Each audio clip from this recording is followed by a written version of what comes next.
রব্বুল আলামিন ঐতিহ্যবাহী কুমিল্লার সদরের সেই গুণানন্দী মধ্যমপাড়া মদিনা জামে মসজিদ কর্তৃক আয়োজিত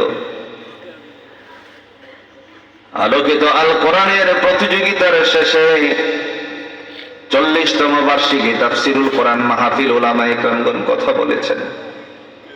আমি অদম কিছু কথা বললাম, খাতাগুলো মার্জনা করে দিয়া পরন্ত সবের ভান্ড বাড়িয়ে সোনার মদিনা তোমার রাসূল পাক সাল্লাল্লাহু আলাইহি সাল্লামের কাছে পৌঁছিয়ে দাও।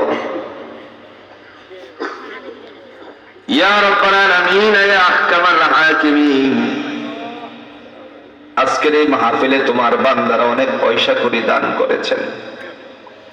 মেহেরবানি করে আল্লাহ প্রত্যেকের দানগুলোকে কবুল আর মঞ্জুর করে নিও। যে নেক নেওতে দান করেছেন আল্লাহ প্রত্যেকের নেক বাসনাগুলোকে তুমি পূর্ণ করে দিও। গণানন্দী মধ্যমপাড়া মদিনা জামে মসজিদের যত জরুরত আছে গায়বী খাজানা থেকে বান্দাদের অন্তরে মহব্বত ঢুকাইয়া পূরণ করে দিও। ইয়া রাব্বাল আলামিন, আল্লাহ তোমার হাবিব ঘোষণা দিয়েছে মান বানা লিল্লাহি মাসজিদান বানাল্লাহু লাহু বাইতান ফিল জান্নাহ।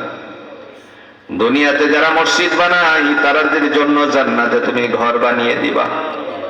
মেহেরবানি করে আল্লাহ প্রত্যেকের জন্য কবুল করে নিয়ে জান্নাতে একটা একটা করে ঘর বানিয়ে দিও।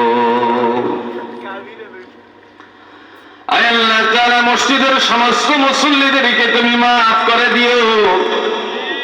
তোমার নবী ঘোষণা দিয়েছেন কোরআন দিয়ে 5 শ্রেণীর মানুষ মসজিদ আবাদ করতে পারে। তোর মধ্যে প্রথম নাম্বার যারা বিশ্বাস স্থাপন করে তোমার উপরে। 2 নাম্বারে বলেছে কোরআনে তুমি বলেছো যারা কিয়ামতের উপর বিশ্বাস স্থাপন করে। 3 নাম্বারে যাদের নাম আসছে ওয়া আকামাস সালাত, যারা নামাজ কায়েম করে। 4 নাম্বারে যারা যাকাত দেয়। 5 নাম্বার ওয়ালাম ইয়াখশা ইল্লাল্লাহ, যারা তুমি আল্লাহকে ভয় করে। তুমি কোরআন দিয়ে ঘোষণা দিছো ফাআসা উলাইকা আইয়াকুনু মিনাল মুহতাদিন, আশা করা যায় তারা আমি আল্লাহর পক্ষ থেকে হেদায়েতপ্রাপ্ত হবেই। আল্লাহ মেহেরবানি করে মসজিদে যাওয়ার 5টা গুণ আমাদের সকলকে অর্জন করে দুনিয়ার থেকে যাওয়ার তৌফিক দান করে দিও। রব্বে করিম এই গুণানন্দী মধ্যম পাড়ার মাটির পরতে পরতে যত মুসলমান নরনারী শায়িত আছে আল্লাহ তাদের কবরগুলো তুমি জান্নাতের বাগান বানিয়ে দিও। মাওলায়ে করিম আমরা এখানে যারা হাত বাড়াইছি অনেকের কলিজার টুকরা মা নাই, অনেকের বাবা নাই গো আল্লাহ।